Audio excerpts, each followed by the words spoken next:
Good afternoon, Woke fam. It's Scott here from Woke Societies. Today, we'll be looking at what the mainstream media is calling the Friday Night Massacre. If you didn't hear, Trump and his new postmaster, General Louis DeJoy, overhauled over 20 executives at the USPS last night and are restructuring the entire organization. The Dems obviously don't like this, and we will definitely be getting into why. Joe Biden says he has a running mate, but then he backtracks. More pedophile rings are being busted just as of last night, and apparently NASA is changing names of celestial bodies that won't be so offensive. This and so much more in today's episode, but let's get into a word from our sponsor. Guys, I've been talking about him for months and we're still talking about him today. We're talking about Flip City Magazine, America's Last Laugh. This is a comedy satire magazine built by two people from California who pour their blood, sweat, and tears into this. It's a funny, hilarious magazine, and the best part about it, guys, it is PC free. What you're seeing here right now is the latest issue. When you subscribe today, this is what you're going to be getting. And guys, like I said, this is for family. This is for friends. This is something you keep on the shelf for a very long time. It's a snapshot of history, and it's really funny because it makes fun of the same people that we talk about on this show all the time. So Scott, how much is this magazine? Well, when you go over to their website at flipcitymag.com, you're going to see where you can subscribe. The links are there. The pages are there for you to view and for all that good stuff. Check out their link. And when you go, guys, it's $20 for 4 issues. That is a year subscription. There's one magazine per quarter. It's $20, which breaks it down to $5 a magazine. We're not breaking your bank. It's really cheap and it's really affordable and it's a great product. And the best part about it is they are now shipping international. So everyone around the world can now enjoy laughing at these people all over the world together on this channel with all of us. So remember, guys, when you support my sponsor, you're supporting Woke Society. So thank you for letting me do that. So guys, where I want to begin with Portland. And the only reason why I want to do this is because there was a woman in the riots last night. She was an older lady and she was standing up to Antifa, BLM. She was trying to protect the police station out there. She was by herself, an older woman standing in front of these monsters.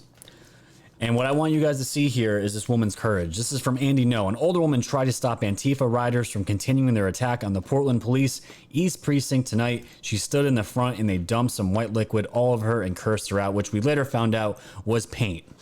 So I want you guys to watch this. I want you to see this lady's courage, and I'm going to see you guys on the other side of the intro. Take a watch.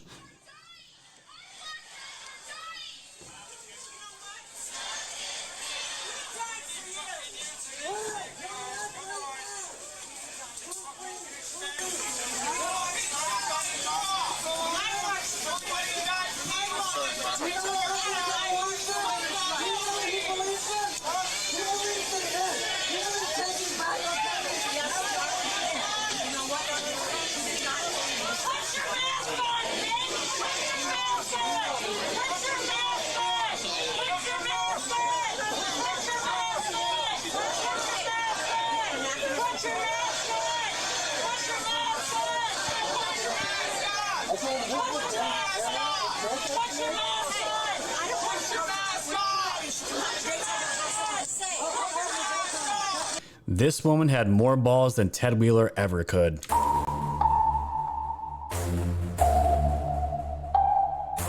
Thanks for tuning in to the land of the real. But it's like the Twilight Zone, the plan is surreal. It'll blow your mind when the plan is revealed. Bring it all to light, all the plans they conceal. Grab your flashlight, it's time to go down the rabbit hole. It's dark and hell is hot, dealing with satanic souls. The tide is turning, patriots are now in control. Apply aggressive pressure right now until they fold. Stay woke, open up your eyes and keep them peeled. All they do is lie, realize not everything is real. Through Project Looking Glass, the future is revealed.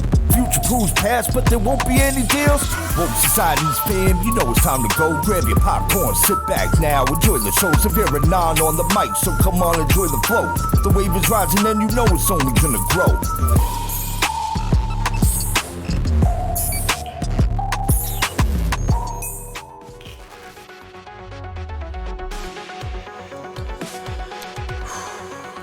All right, guys. Thanks for joining here with me at Woke Societies. Again, I'm Scott, the creator of the channel. You guys just saw that. That was out in Portland yesterday. That was in Portland. The riots are still going on, and this older woman here standing in front of the police station. trying to protect it, do what she can, standing up to these people. And these rioters, these disgusting people, poured paint all over this lady's head, all over her face, screaming at her, not letting her talk, and telling her to put her effing mask on. And meanwhile, while this is all going on, this tweet here from Tim Pool really resonated with me because it's absolutely true. Tim Pool writes here on Twitter, I wonder how many votes Trump just got from the video of Black Lives Matter rioters attacking an old woman and splashing her in the face with paint. And just look at that picture. And for everyone out on the podcast, it's literally, there's a black man here with a full-on helmet, looks like a respirator. And as far as I know, she wasn't beaten, but she was very aggressively. People were in her face, cursing at her, throwing things at her. And this woman, she looks terrified, but she's standing in the faces of these people, not budging, trying to talk, trying to have a conversation. And this picture here there's a black man. It looks like he's holding a fist to her chest or under her chin. And she is standing there. She looks frightened, but she didn't back down. And this image, to me, images like this is what's going to solidify Trump's win in November, because everyone in the world knows about the riots. They're still going on right now. I hate talking about them, but they're here still. And seeing that video of this older, things bother me when it's children and older people. And when you see this, when you see paint poured in this woman's face, you can see it. It's all over her. She is scared, but she did not back down. And I hope to God this lady made it out to wherever she needed to go to after she did what she did. But I said the whole thing about Ted Wheeler. Ted Wheeler is out there wiping his eyes off because he got maced. He looks like a little bitch, to be completely honest. And you have this older lady here who's standing up to these people, just trying to have a conversation, has shown more balls than that man probably ever could in his entire life. But Tim Poles is absolutely right. I wonder how many votes Trump just got from the video of Black Lives Matter rioters attacking an old woman, splashing her in the face with paint. Probably a whole bunch. And these polls that are out there right now, they're lying. They're not accounting for any of these things. And they can't. It's impossible.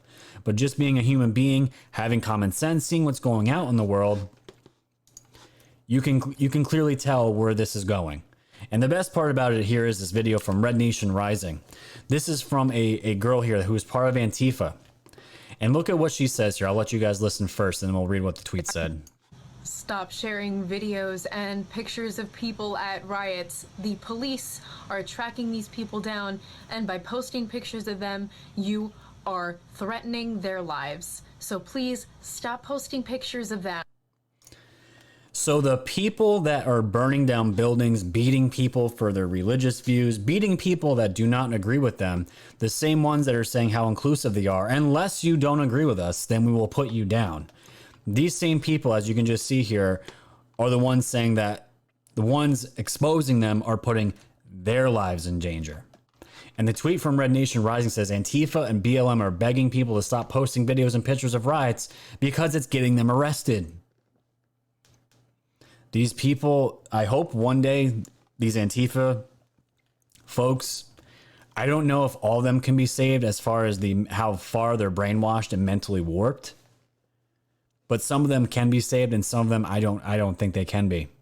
I don't think they can be, because to put a video up there like that and asking people not to take videos of this and record them. And we've seen in these riots, people, they have their video cameras, they're talking, and they're just filming, and they get bum rushed simply for recording, because they're afraid of DHS rolling up on them from the night prior, rolling up on them for throwing explosives, throwing fireworks, blinding people with lasers. They don't want to be filmed because they know DHS is watching, and they will go after them in unmarked vehicles, because otherwise they would never be able to catch them. And apparently to the Democrats, that is something that is completely illegal and stuff that stormtroopers do, apparently. The hypocrisy is insane. It's insane. I'm trying to work on my own anger issues as far as dealing with this content on a daily basis. And we can't try to get so emotional about it, but we can't be really surprised at how seriously crazy these people are. But it blows my mind. But to cheer you up a little bit, we had a perfect tongue-in-cheek moment from our POTUS here, from the Daily Caller on Twitter.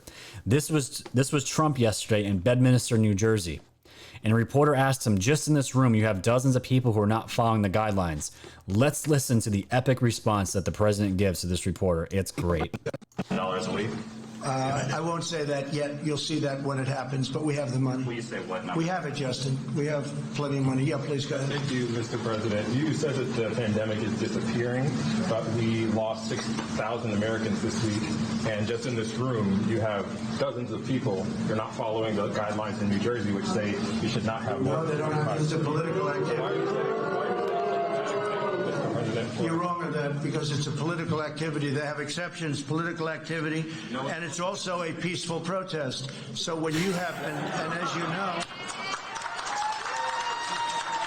they asked if they could be, a number of, and for me, they look like they all have, pretty much all have masks on, but, you have an exclusion in the law. It says peaceful protest or political activity, right? In fact, specifically, it says exactly. Trump gives it right back to him. And I don't know where this must have been a larger event or a larger press hearing in Jersey. And the guy's being an asshole. The reporter's trying to get him. And he's like, just here in this room, there's about 12 people that, aren't following the guidelines. And Trump's like, well, this is a political gathering, isn't it? This is what we would call a peaceful protest nowadays, right? And then you hear the crowd cheering. He throws it right back into their face, and the reporter stumbles on his words, and he doesn't know what to say in response to that, and Trump continues to railroad him. Deservedly so. Because it's the stupidity of this entire situation, and the term peaceful protest makes me sick, because the Dems have warped those words now into something that is...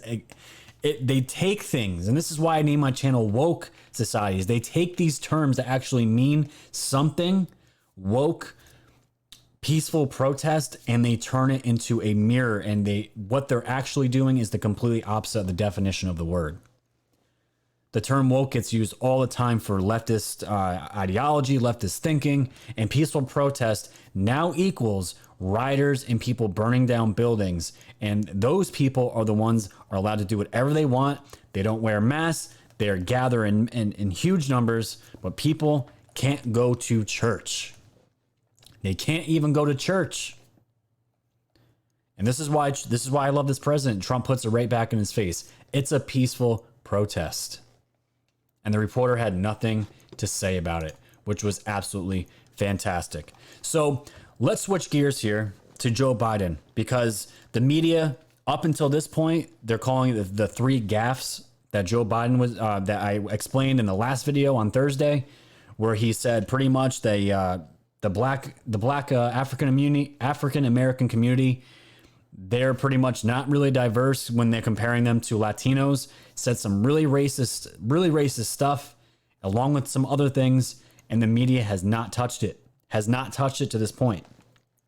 This came out today on the Daily Caller. Reporter, have you picked a running mate yet? Biden, yeah, I have. Reporter, you have. Who is it?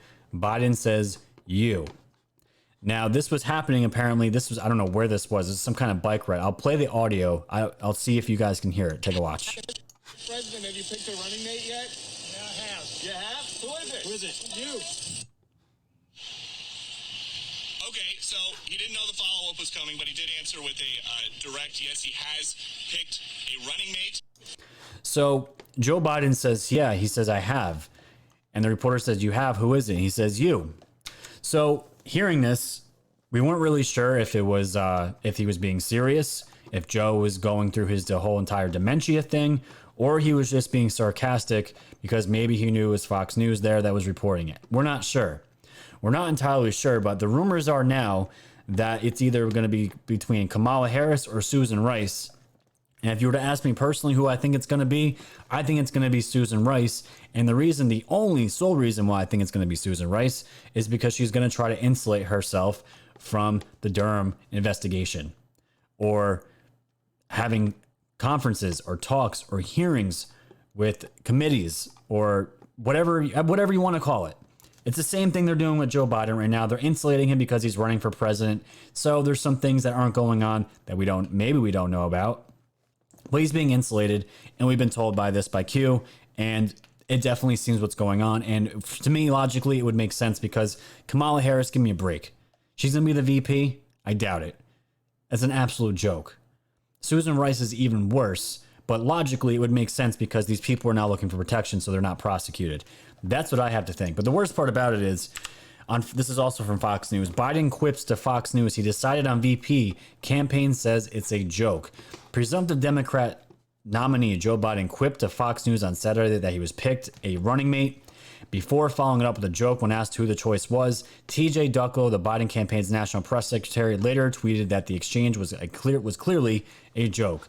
When Vice President Biden has made a decision on who his running mate will be, he will let the American people know, he said. And maybe it was a joke, but at this point, Joe Biden's reputation is completely trashed at the moment, and probably forever as far as a politician. He's been a career politician. He's sleazy. He has said some super, super racist things, not just recently, but way back in the day. You can go on YouTube. It's all over social media. You can talk about the things in the crime bill that he set up that was super racist and all the things he said about crime jungles and cities and all this terrible stuff. So to me, Biden has no ground to stand on as far as making jokes about anything at this point because we don't know if he actually is at this point. And we're here. It's August 8th, and we still don't know who's going to be the VP, his running mate. We still have no idea who that is. They're probably trying to figure out who is least to get arrested in all these investigations that are going on right now. That's just my 2 cents on it. That's just my 2 cents.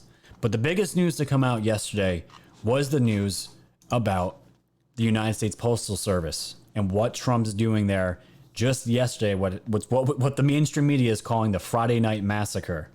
And this is why I'm trying to tell people, as sucky as this week was, and I'll get it more into the energies and everything else towards the end of this episode, and we'll go into all that stuff. This week was rough for a lot of people. A lot of creators, stuff got canceled. Social media was really, really digging with the censorship, but there is some hope at the end of this tunnel. And as far as the election goes, this made me feel a lot better about where the direction of where things are going. So this is a blog called Common Dreams. They are clearly not supporters of Trump, but I'm going to read this in another article to give you guys the context of exactly what happened. This article came out yesterday. The Friday Night Massacre at U.S. Postal Service as Postmaster General, a major Trump donor, oust top officials. America is in a dead sprint of authoritarianism.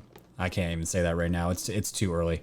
The man is pulling out all the stops to prevent the citizens of this country from holding a legitimate election in which he might face removal from office. Really? So let's see what this is all about. So government watchdogs, Democratic lawmakers, and pro-democracy advocates declared it a Friday night massacre for the U.S. Postal Service after news broke in a classic end-of-the-week dump that Louis DeJoy, a major GOP donor to President Donald Trump and the recently appointed Postmaster General, had issued a sweeping overhaul of the agency, including the ouster of top executives from key posts and the reshuffling of more than 24 other officials and operational managers. So this guy here, Louis DeJoy, he is obviously a Republican. He's donated to the GOP. He has also donated to President Trump. He was put in as the new Postmaster General.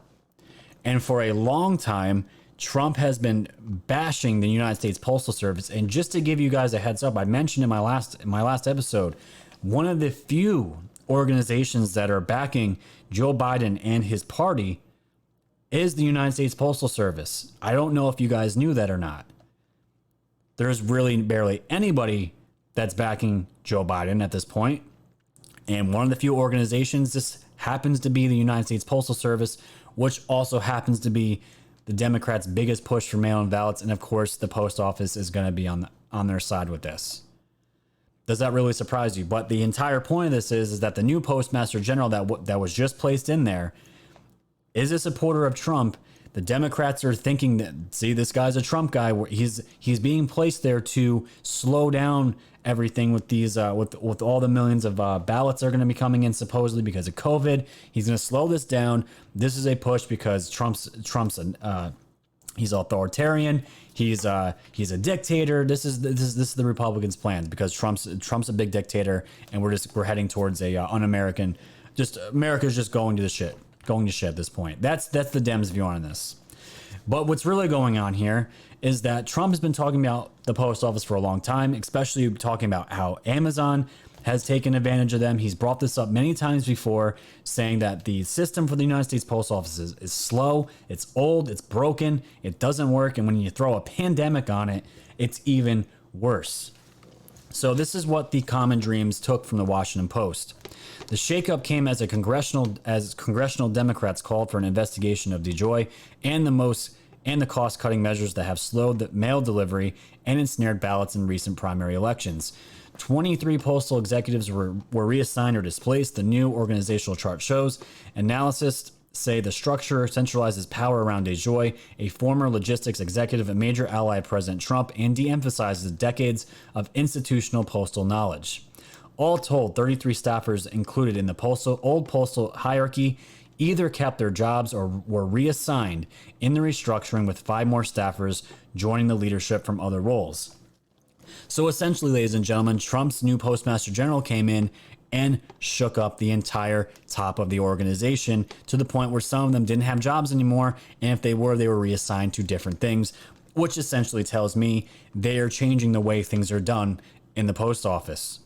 And the article continues saying, already under fire for recent policy changes at the USPS that mail carriers from within and outside critics denounced as a sabotage effort to undermine the Postal Service broadly, as well as disrupt efforts to carry out mail-in voting for November's election amid the COVID-19 pandemic. The moves, unveiled late Friday, were viewed as an overt assault on democracy and a calculated opportunity to boost Republicans' long-held dream of undercutting or privatizing the government-run mail service while also boosting their election prospects in the process, which is this is just reading to me, the only way we can cheat is now being snuffed out. And we're going to cry and moan and say, hey, this is Trump trying to be authoritarian, and he's just being the dictator that he always was. This is what we're hearing. What I'm hearing is, no, there is going to be mail-in ballots this year. There's no way. It's going to happen.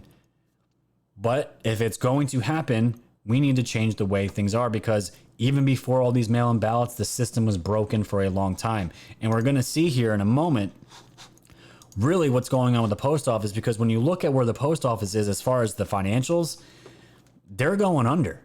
They're going under. And this was already happening before Trump was even in the picture with all this.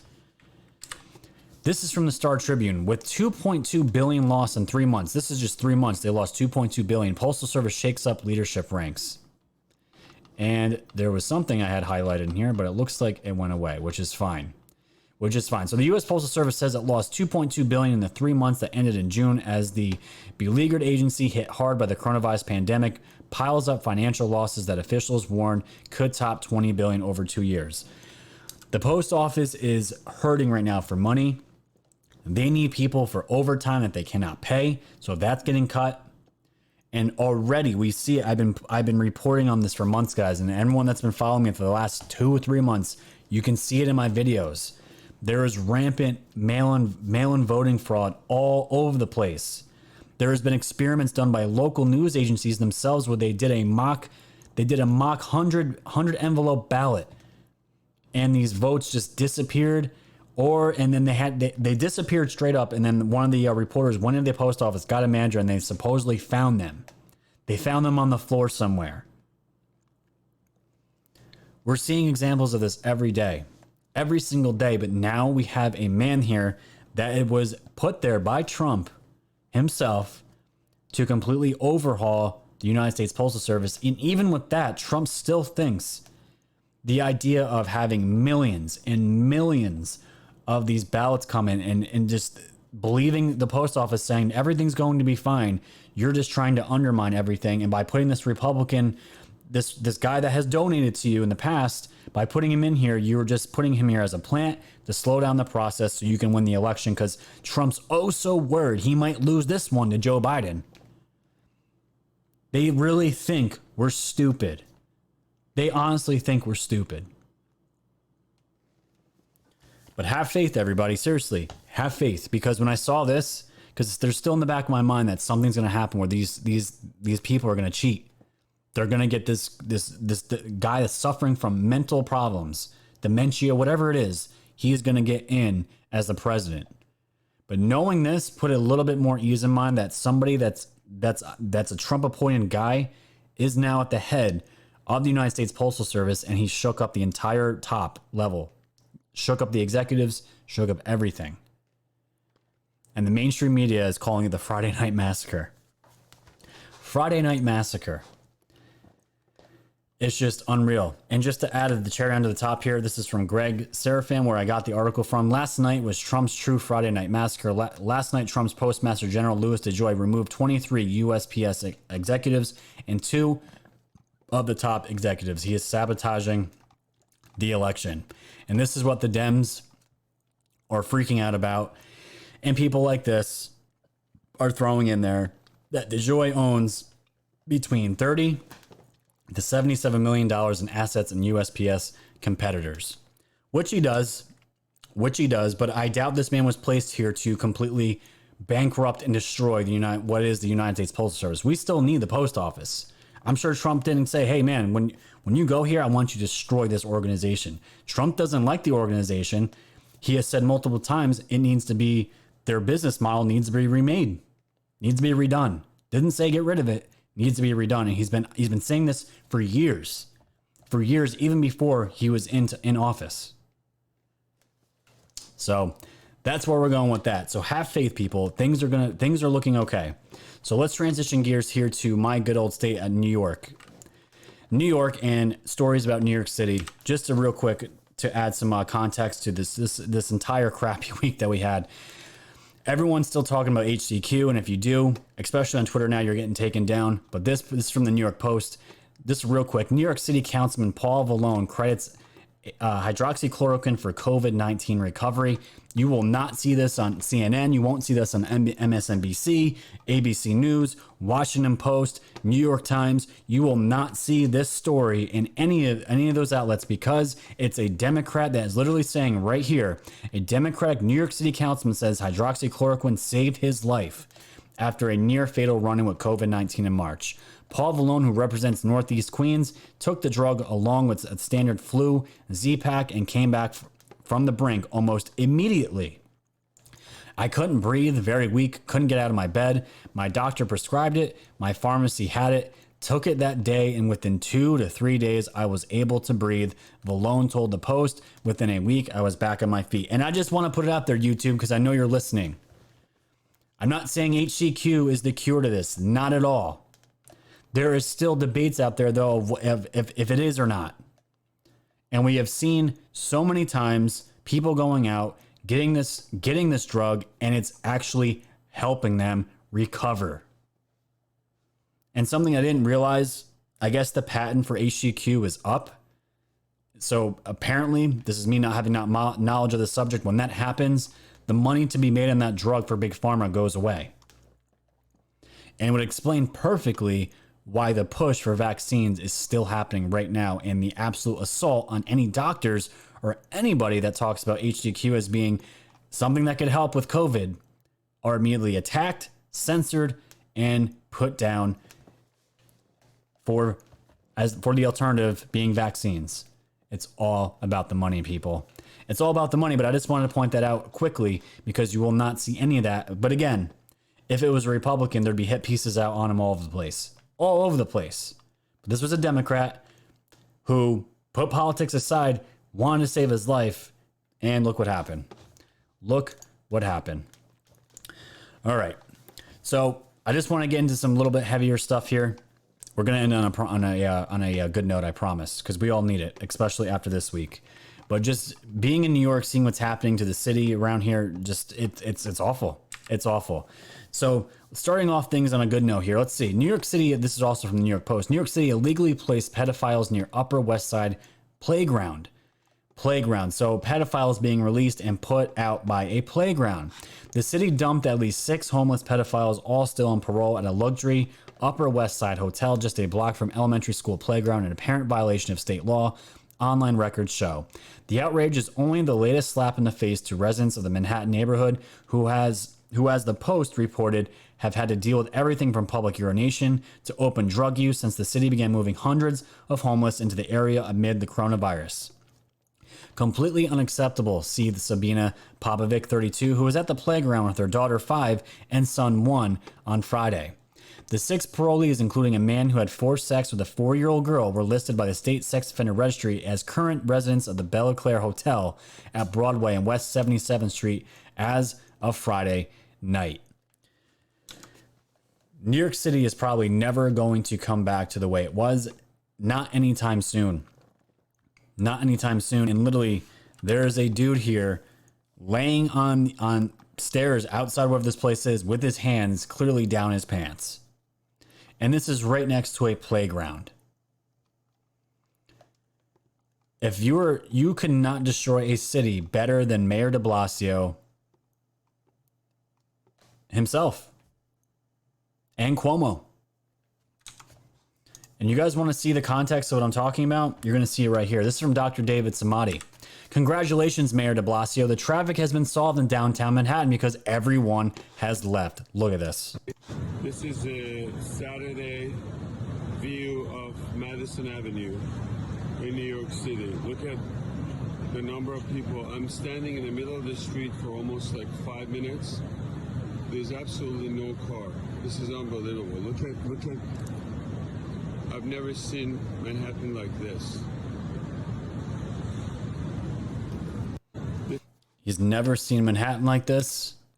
And guys, when the last few weeks that I was, the last week that I was working, I saw parts of the Bronx and they were completely destroyed.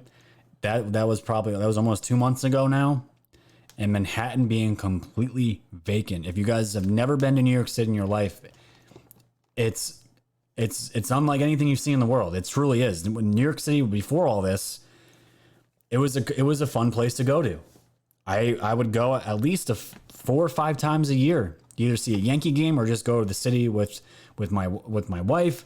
Just going to the city and seeing there's a lot of fun things to do in New York City. A lot of fun experiences, a lot of amazing restaurants. There's so much history there.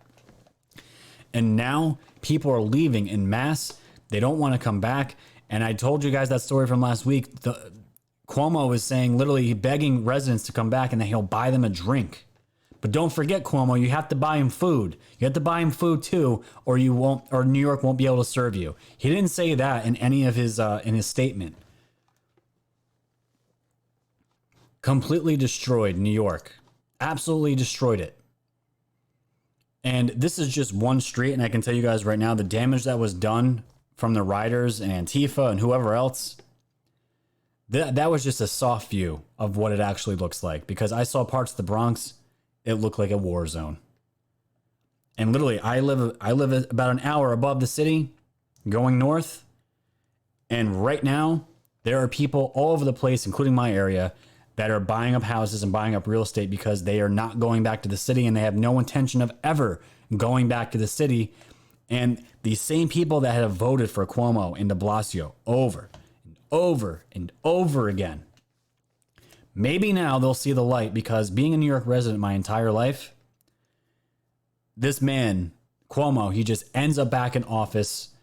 The majority of the state does not vote for Cuomo, but the city controls so much of the population, it ends up going to him regardless. And it's just the same old bullshit every single year. And I'm hoping this will be the wake up call for New York, at least, because just as bad as I want to see California flip red, I would love to see New York flip red. To me, New York flipping red would be more of a miracle than California. It really would be. Because California, I could see it more than New York at this point. I just don't know. So where I want us to just focus here on real quick. There is light at the end of this tunnel. There was a lot of negativity, a lot of negative energy coming at us this week. There was a lot that had to do with the stars. A lot had to do with a whole bunch of stuff. And I just want to give, just some attention to human trafficking victims, child trafficking victims, because this is eventually where I'm going to end up going. So this is from the White Rabbit here on Twitter. This man is talking about the transportation methods of these people getting shipped here in these big big shipping containers. Let's just watch this real quick.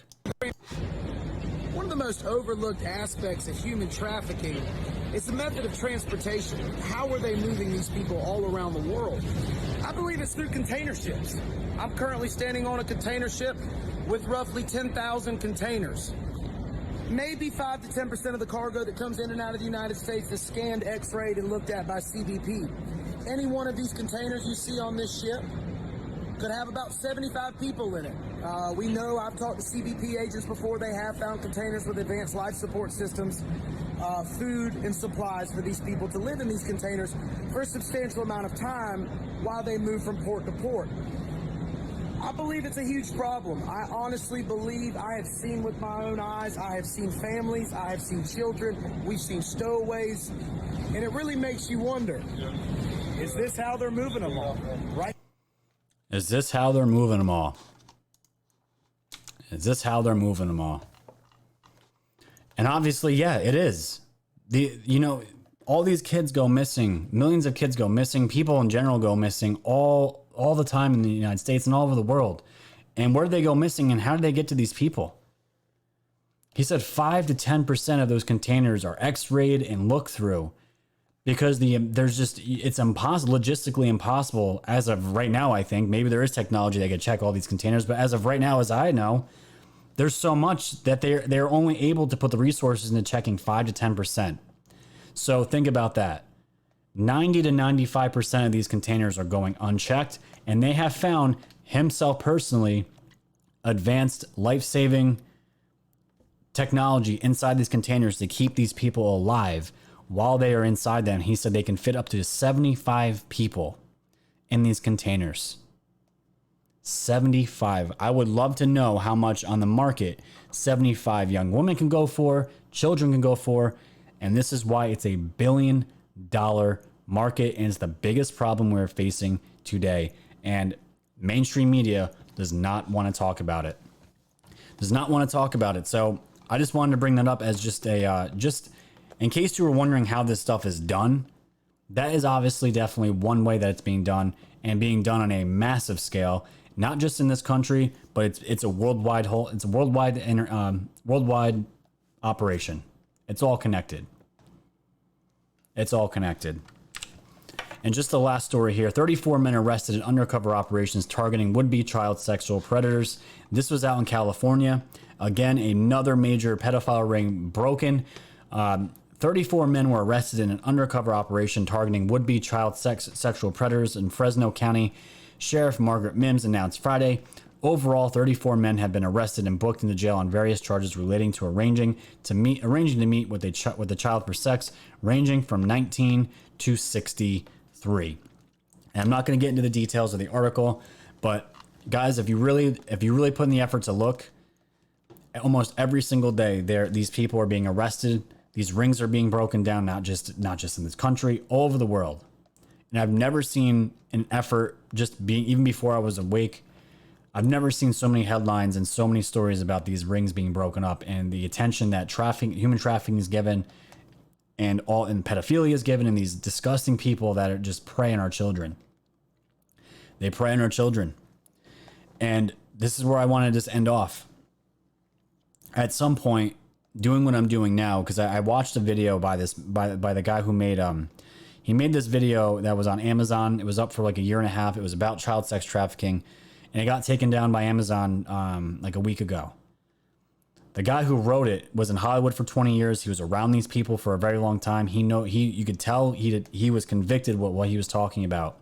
And he said all these left versus right politics, all these divisional, all these division narratives with BLM and Antifa, and all these topics that I talk about on this channel, a lot of us talk about. He really broke it down and said none of this actually matters, because really what matters more than anything right now is the preying of kids. And I went through some of the Ghislaine Maxwell documents, the new ones, Jeffrey Epstein documents, Ghislaine Maxwell documents, whatever you want to call them, the latest 2024 documents that came out. And Ghislaine Maxwell is quoted as saying that she looks at the children that they preyed upon as trash and garbage. And the theme that it was taken that I got from this video, this 38-minute video of this screenwriter that worked in Hollywood that made this video about child trafficking.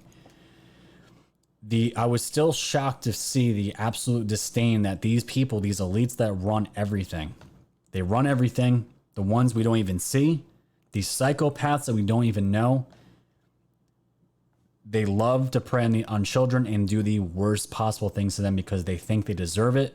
And they look at them as garbage and things to use and then dispose of. And he further continues to talk about how the average lifespan of these victims is 7 to 8 years old. And you wonder why the demand for these kids is so high and why so many people go missing and so many kids go missing every year in this country and all over the world. It's feeding a demand. It's a drug to them. So I got my hands full with this channel right now, but I'm telling you guys right now, I've been tweeting about it. I've been thinking about it. I'm going to start something, either team up with somebody or start my own organization to help with these victims, anybody that's been abused, just humans in general that have been broken like that. It doesn't even have to be trafficking.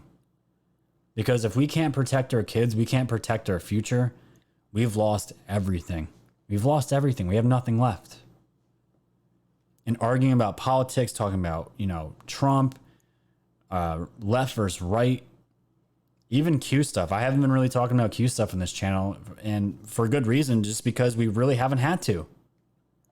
Haven't really needed to cover it. I think Q is just a stepping stone, and it'll be remembered as a huge part of this, but it's not going to be the end all be all. So we'll just have to see what happens. We'll have to see what happens. But eventually down the road, I'm going to start something, because for me, having a kid of my own, what does all this mean if ultimately we can talk about this stuff, it's making people aware, but if we're not actually helping the kids and preventing these things from happening, what's the point of all of this right now? That's what I'm asking everybody. So we'll just have to see where this ends up. But it was a rough week for a lot of us. Hurricanes over here, the tactics being deployed by social media right now. Everyone lost hundreds of followers yesterday. Everybody. I think it was on both sides, left and right, whatever you talked about. Just purging of accounts. We can't prove it was QAnon accounts, but we have a good feeling that it was. We have big accounts that I follow, that I respect, that are getting suspended right now. And usually it means for things they never done.